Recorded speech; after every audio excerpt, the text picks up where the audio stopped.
Good morning students. आज हम पाठ 1 के अभ्यास कार्य को करेंगे। पाठ 1 का नाम लैंग्वेज स्क्रिप्ट एंड ग्रामर है, यानी भाषा, लिपि और व्याकरण। प्रश्नोत्तर। प्रश्न नंबर 1, भाषा किसे कहते हैं?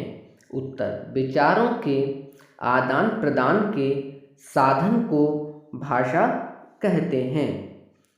प्रश्न नंबर 2, लिपि किसे कहते हैं? उत्तर, भाषा को लिखित रूप देने के लिए जिन चिन्हों का प्रयोग किया जाता है उसे लिपि कहते हैं। अब अभ्यास 3 करेंगे। रिक्त स्थान भरिए। का भाषा का यह रूप प्रकट हो तो भाषा मौखिक कहलाती है। ख भाषा का यह रूप प्रकट हो तो भाषा लिखित कहलाती है। ग भाषा को लिखने का ढंग कहलाता है लिपि। घ भाषा को शुद्धता प्रदान करता है क्या? व्याकरण।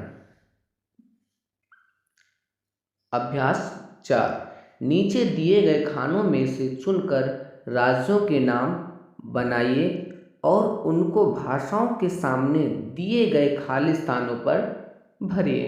तो ये मैंने खींच दिए गोले, इसमें आप ये भर सकते हो। फर्स्ट में बंगाल बंगला भाषा, दिल्ली हिंदी भाषा, मराठी कहाँ बोले जाती है? महाराष्ट्र में, तेलुगु आंध्रा में, कन्नड़ कर्नाटका में, असमिया असम में।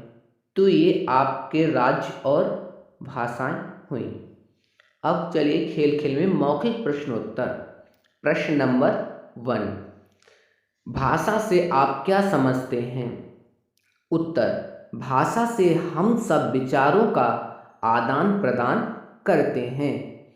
प्रश्न नंबर 2, भाषा के कितने रूप हैं? उत्तर, भाषा के 2 रूप हैं।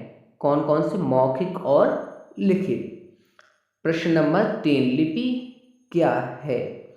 उत्तर, मौखिक विचारों या भावों को लिखकर प्रकट करने वाले चिन्ह लिपि हैं।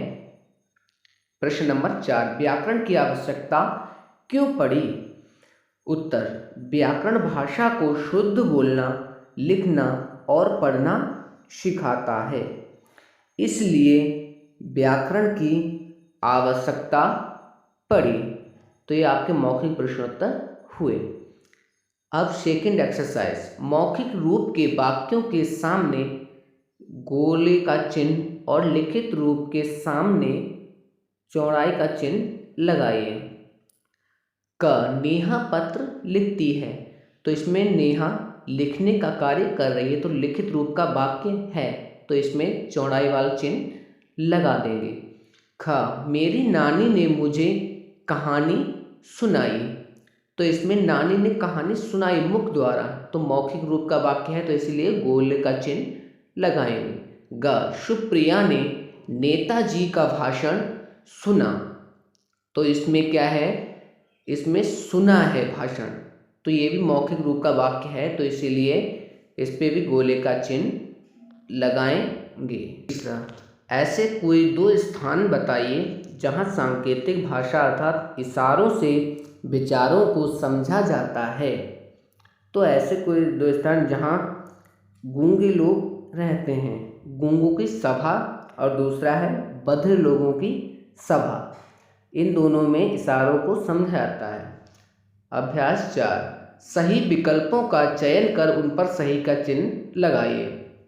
1, जब विचारों का आदान प्रदान बोलकर किया जाए तो वह भाषा का मौखिक रूप कहलाता है, तो मौखिक पे राइट का चिन्ह लगा देंगे। 2, भाषा को शुद्ध बोलना, समझना और लिखना सिखाता है क्या? व्याकरण, तो इसमें व्याकरण पर राइट का चिन्ह लगा देंगे। तो ये आपके अभ्यास सही उत्तर वाली हुई। अब आगे 5वां है, आप जानते हैं कि यह 100 रुपये का नोट है, ध्यानपूर्वक देखिए कि इस पर कितनी भाषाओं का प्रयोग किया गया है। उन भाषाओं को जानने का प्रयास कीजिए। तो इसमें ये गिन सकते हैं, ये टोटल 15 भाषाएं हैं। तो इसमें 15 भाषाएं दी हुई हैं।